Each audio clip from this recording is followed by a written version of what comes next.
ខ្ញុំ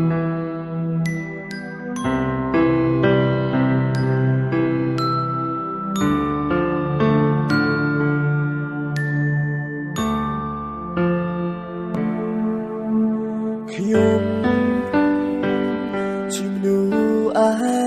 កាព្រោះគ្មានស្នេហាដូចគេទេតែថ្ងៃមួយបានជួបមេបេះដូង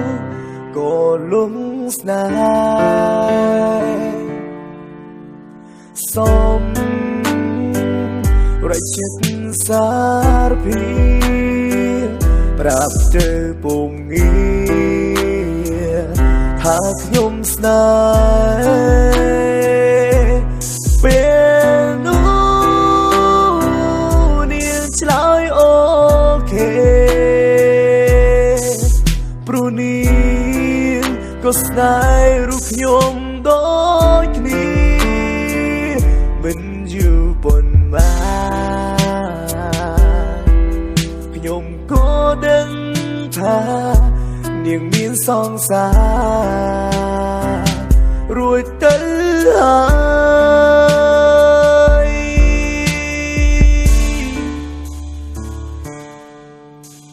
ថ្ងៃនេះខ្ញុំសែ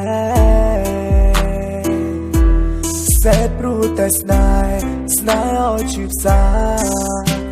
ឈឺពេញក្នុងអោរាហើយរួយតើមានស្នេហានៅលើលោកាមនុស្សដែលសាវាតើពេលណាស្លាប់អស់ពីលោកនេះ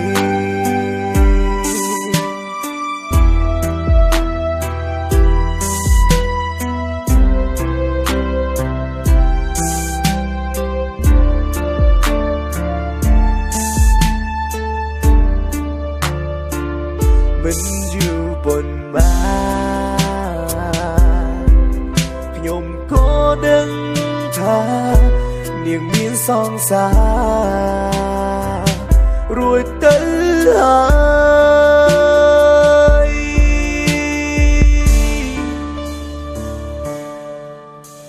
ថ្ងៃនេះខ្ញុំសែព្រោះតែស្នេហ៍ឲ្យឈឺផ្សាឈឺពេញក្នុងអោរាហើយរួយតើមានស្នេហានៅលើលោកា